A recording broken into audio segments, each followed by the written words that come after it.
ഒരു മലയാളിയാണെങ്കിൽ നമ്മുടെ രോമാഞ്ചം കൊണ്ടിർത്താൻ ഇതിലും വലുതായൊന്നും വേണ്ട. തൃശ്ശൂർ പൂരത്തിൻ്റെയോ നമ്മുടെ നാട്ടിലെ ഉത്സവത്തിൻ്റെയോ ഇടയിൽ നിൽക്കുമ്പോൾ നമുക്കുണ്ടാകുന്നൊരു വൈബ്രേഷൻ ഉണ്ടല്ലോ, അതൊന്ന് വേറെ തന്നെയാണ്.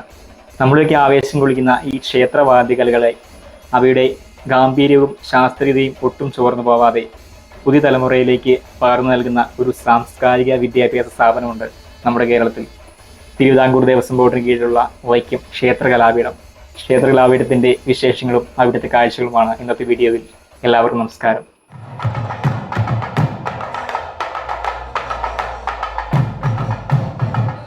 വൈക്കം മഹാദേവ ക്ഷേത്രത്തിൻ്റെ തിരുമുറ്റത്താണ് ക്ഷേത്രകലാപീഠം സ്ഥിതി ചെയ്യുന്നത്. മലയാളക്കരയുടെ സാംസ്കാരിക പൈതൃകത്തിൽ ക്ഷേത്രകലകൾക്കുള്ള സ്ഥാനം സമാനതകളില്ലാത്തതാണ്. എന്നാൽ കാലമാറ്റത്തിനനുസരിച്ച് ഈ കലാരൂപങ്ങളും അവയുടെ ശാസ്ത്രീയ വശങ്ങളും വിസ്മൃതിയിലേക്ക് ആണ്ടുപോകാതിരിക്കാൻ 1982 ക്ഷേത്രകലാപീഠത്തിന് തുടക്കം കുറിക്കുന്നത്.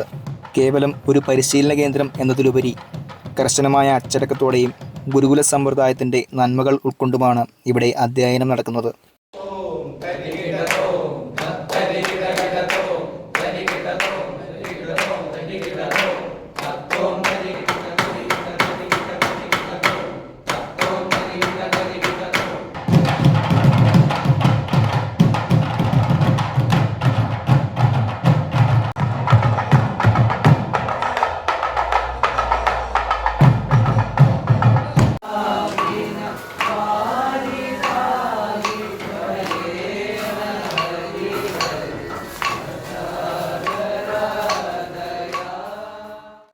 നമസ്കാരം. ഞാൻ ചേർത്തല SP ശ്രീകുമാർ, തിരുവിതാംകൂർ ദേവസ്വം ബോർഡിൻ്റെ വൈക്കം ക്ഷേത്രകലാപീഠത്തിൻ്റെ പ്രിൻസിപ്പളാണ്. 1982 സെപ്റ്റംബർ 27 ഒരു വിജയദശമി നാളിലാണ് ഈ കലാപീഠം ആരംഭിച്ചത്.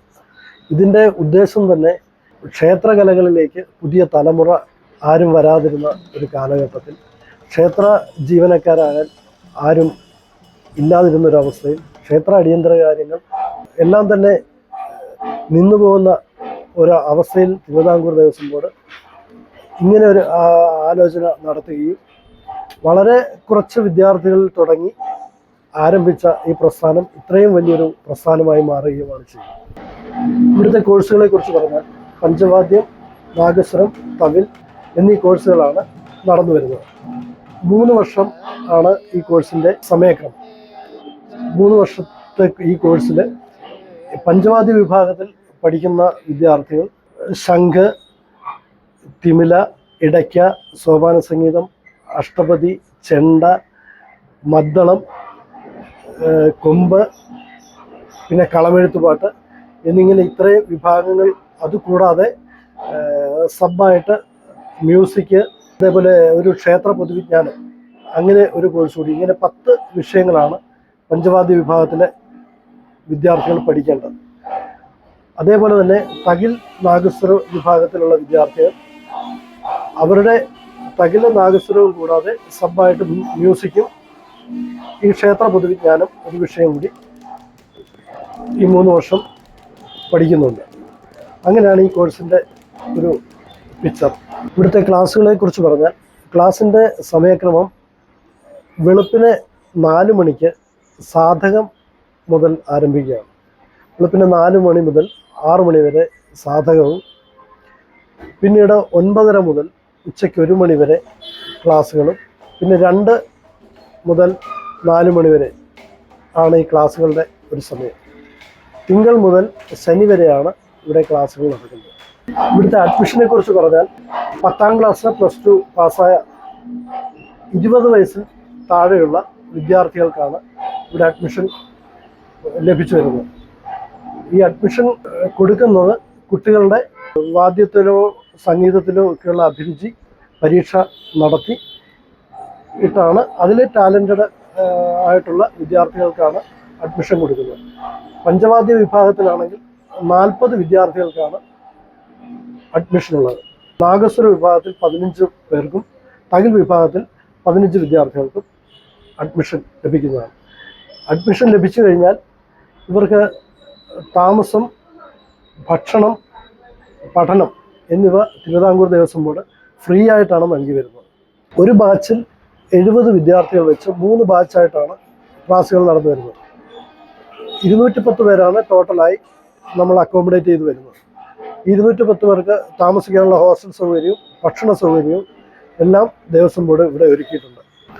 ഇവിടെ പഠിച്ച് വിജയിച്ച് ഇറങ്ങുന്ന വിദ്യാർത്ഥികളിൽ നിന്നാണ് ക്ഷേത്ര അടിയന്തര കാര്യങ്ങൾക്കായി തിരുവിതാംകൂർ ദേവസ്വം ബോർഡ് ജീവനക്കാരെ നിയമിച്ചു വരുന്നത്. ഇവിടെ പഠിച്ചിറങ്ങിയ വിദ്യാർത്ഥികളിൽ ഏറിയ പങ്കും കേരളത്തിലെ പ്രഗത്ഭരായ കലാകാരന്മാരായി ഇന്നറിയപ്പെട്ടു വരുന്നുണ്ട്. കോഴ്സ് തീരുന്നതിന് തൊട്ടു മുൻപായി തന്നെ ഇവരുടെ അരങ്ങേറ്റവും നടത്താറുണ്ട്. എന്നെ സംബന്ധിച്ചിടത്തോളം ഞാൻ ക്ഷേത്രകലാപീഠത്തിലെ ആദ്യകാല വിദ്യാർത്ഥി കൂടിയാണ്. ശേഷം 30 വർഷമായി ഞാൻ അധ്യാപകനായും ക്ഷേത്രകലാപീഠത്തിൻ്റെ പ്രിൻസിപ്പളായും സേവനമനുഷ്ഠിച്ചു വരികയാണ്. അതിൻ്റെ ഒരു പ്രത്യേക അഭിമാനവും എനിക്കുണ്ട്. എല്ലാ വർഷവും മെയ് മാസത്തിലാണ് പുതിയ അധ്യയന വർഷത്തേക്കുള്ള പ്രവേശനത്തിന് ദേവസ്വം ബോർഡ് വിജ്ഞാപനം പുറപ്പെടുവിക്കുന്നത്. ഈ വിജ്ഞാപനം ദേവസ്വം ബോർഡിൻ്റെ വെബ്സൈറ്റിലും കൂടാതെ പത്രങ്ങളിലും പ്രസിദ്ധീകരിക്കാറുണ്ട്. തുടർന്ന് അപേക്ഷ സമർപ്പിച്ച വിദ്യാർത്ഥികളിൽ നിന്നും ഇൻ്റർവ്യൂ നടത്തി യോഗ്യരായ വിദ്യാർത്ഥികളെ തിരഞ്ഞെടുത്ത് ജൂൺ ജൂലൈ മാസങ്ങളോടെ പുതിയ ബാച്ച് ആരംഭിക്കും.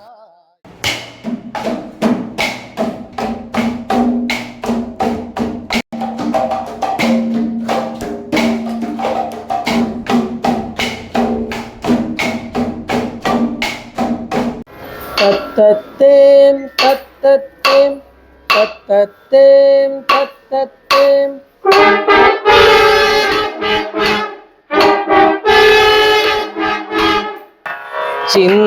ചിന്തയാമി തദാനനം കുടിലഭ്രുകോപഭരേണ ചിന്തയാമി തദാനനം കുടിലഭ്രുകോപഭരേണ.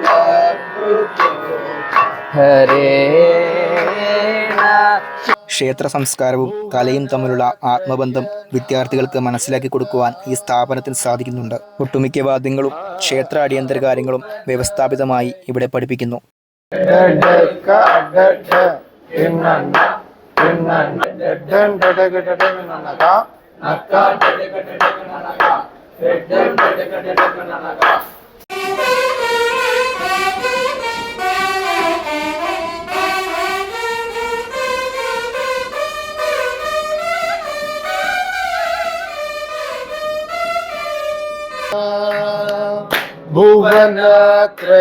ഭുവനത്രയനായക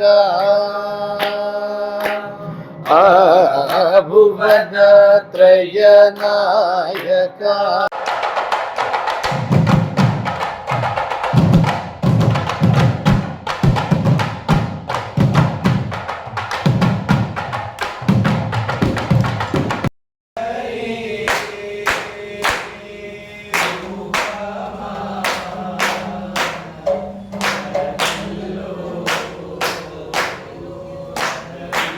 കേരളത്തിലെ പ്രശസ്തരായ അനേകം വാദ്യകലാകാരന്മാരെയും സോപാന സംഗീതജ്ഞരെയും വാർത്തെടുക്കാൻ ക്ഷേത്ര കലാപീഠത്തിന് സാധിച്ചിട്ടുണ്ട്. ഇവിടെ പുലർച്ചെ കൃത്യം 4 മണിക്ക് തന്നെ എല്ലാവരും എഴുന്നേറ്റ് സാധകം ചെയ്യുന്നു. ഈ തുടക്കവും ദിവസേനയുള്ള ഈ ചിട്ടയായ പരിശീലനവും വിദ്യാർത്ഥികളുടെ ജീവിതത്തെ വലിയ രീതിയിൽ സ്വാധീനിക്കുന്നു. ഒരു കല പഠിക്കുക എന്നതിലപ്പുറം ജീവിതത്തിൽ പാലിക്കേണ്ട കൃത്യമായ അച്ചടക്കവും കഠിനാധ്വാനം ചെയ്യാനുള്ള മനസ്സുമൊക്കെയാണ് ഈ സാധകത്തിലൂടെ ഗുരുക്കന്മാർ കുട്ടികൾക്ക് പകർന്നു നൽകുന്നത്. ഇത്രയും അച്ചടക്കത്തോടെ ഇവിടുന്ന് 3 വർഷത്തെ കോഴ്സ് പൂർത്തിയാക്കി ഇറങ്ങുന്ന ഒരു വിദ്യാർത്ഥിക്ക് ജീവിതത്തിലെ ഏത് മേഖലയിൽ ചെന്നാലും തിളങ്ങാൻ സാധിക്കും. അതാണ് ഗുരുകുല വിദ്യാഭ്യാസത്തിൻ്റെ യഥാർത്ഥ മഹിമ.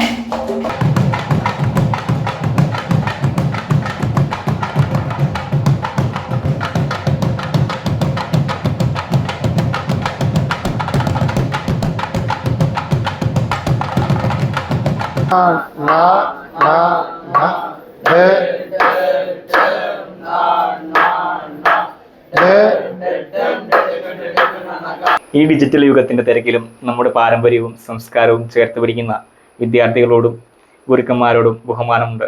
കാരണം നാളെ നമ്മുടെ ഉത്സവ പറമ്പുകൾക്കും സാംസ്കാരിക വേദികൾക്കും ജീവൻ നൽകാൻ പോകുന്നത് ഇവരാണ്. ക്ഷേത്ര കലാപീഠം വെറും ഒരു വിദ്യാഭ്യാസ സ്ഥാപനമല്ല, മറിച്ച് കേരളത്തിൻ്റെ താളപ്പെരുമ കാത്തു സൂക്ഷിക്കുന്ന ഒരു വിളക്കുമാടം തന്നെയാണ്. ഈ ഒരു ചെറിയ വീഡിയോ എൻ്റെ പരിമിതികളിൽ നിന്നുകൊണ്ട് നിങ്ങളിലേക്ക് എത്തിക്കാൻ സാധിച്ചതിൽ ഒരുപാട് സന്തോഷമുണ്ട്. ക്ഷേത്ര കലാപീഠം എന്നൊരു സ്ഥാപനത്തെക്കുറിച്ച് ഇനിയും അറിവില്ലാത്തവർ ധാരാളമുണ്ട്. അവരിലേക്ക് എത്തിക്കാൻ വേണ്ടിയിട്ട് കൂടിയാണ് ഇങ്ങനെയൊരു വീഡിയോ ചെയ്തിരിക്കുന്നത്. ക്ഷേത്രവാദ്യങ്ങളും കലകളും പഠിക്കാൻ താല്പര്യമുള്ളവരിലേക്ക് ഈ വീഡിയോ ഷെയർ ചെയ്ത് കൊടുക്കുക. ധാരാളം നല്ല കലാകാരന്മാരുണ്ടാവട്ടെ. കൂടാതെ നിങ്ങളുടെ അഭിപ്രായങ്ങളും നിർദ്ദേശങ്ങളും അറിയിക്കുക. താങ്ക്